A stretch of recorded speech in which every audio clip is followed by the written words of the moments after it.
In a working-class suburb of Buenos Aires, hundreds of people newly impoverished by the nation's economic crisis gather several times a week at this disused factory to take part in their own self-help solution to the disaster. This is a barter market, one of thousands which have sprung up throughout Argentina to fill some of the gaps left by the collapse of mainstream business. Here, trading is carried out using coupons called créditos, which can only be used inside the club. The country's national currency, the peso, plays no part in here at all. The network of barter markets has become a parallel economy.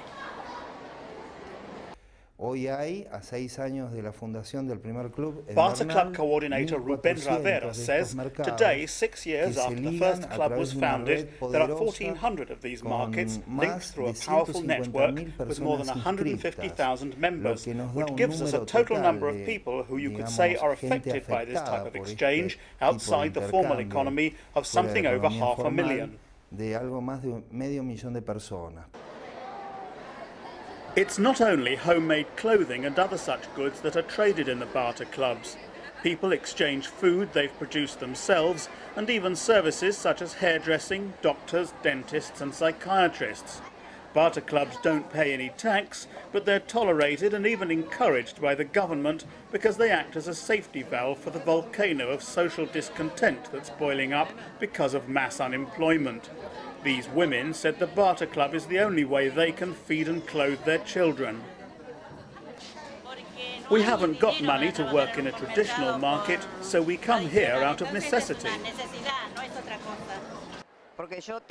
I sew and do crochet and sell what I make, and the barter club helps me save money for things like paying my household bills.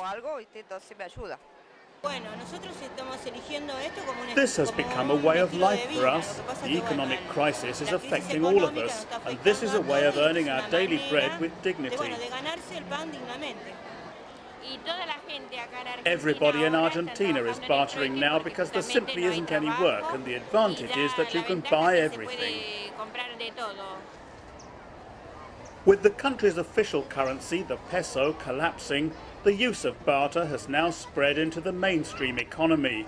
Wholesale vegetable markets have begun accepting créditos for produce, which is then traded in barter markets. A wide variety of businesses, including law firms, insurance companies and psychologists, have begun accepting créditos as payment. People advertise in newspapers to barter bigger items such as washing machines, cars and even apartments. One plumber was actually given an apartment in exchange for installing all the pipework in a new building. But the true heart of the barter philosophy is to be found in these crowded markets. Ruben Ravera says a lot of people come from chronic unemployment or sometimes from the absolute impossibility of ever having access to work. And starting from these modest tables where they put themselves at the service of other people through a product or a service, these people gain fortitude which enables them to hold their own in the global economy more strongly.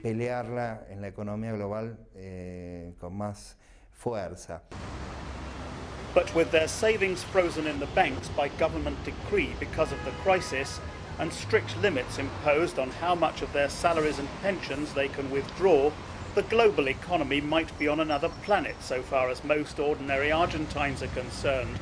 And small business people who sank their life savings into becoming their own boss have joined the unemployed.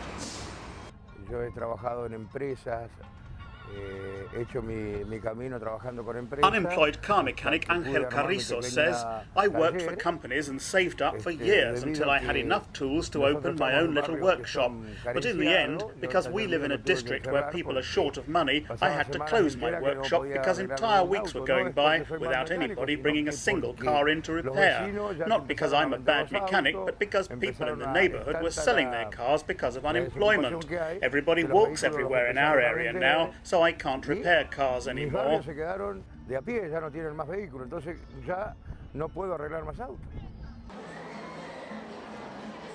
And even among those who have jobs, some are being remunerated in kind by their employers because they simply don't have the cash to pay them.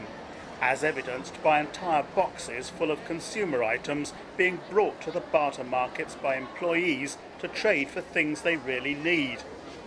But it may be in places like this that we should be looking for a glimmer of hope for Argentina, rather than to the banks and the international investors, because the barter markets reflect the country's tradition of fighting back against adversity. And if the economy is to stage a comeback, it's more likely to start from the energy of ordinary people rather than from globalisation, which has so far brought them nothing but misery. And as this is the only part of the economy that's actually growing, the way things are heading, Argentina looks like becoming one big barter club.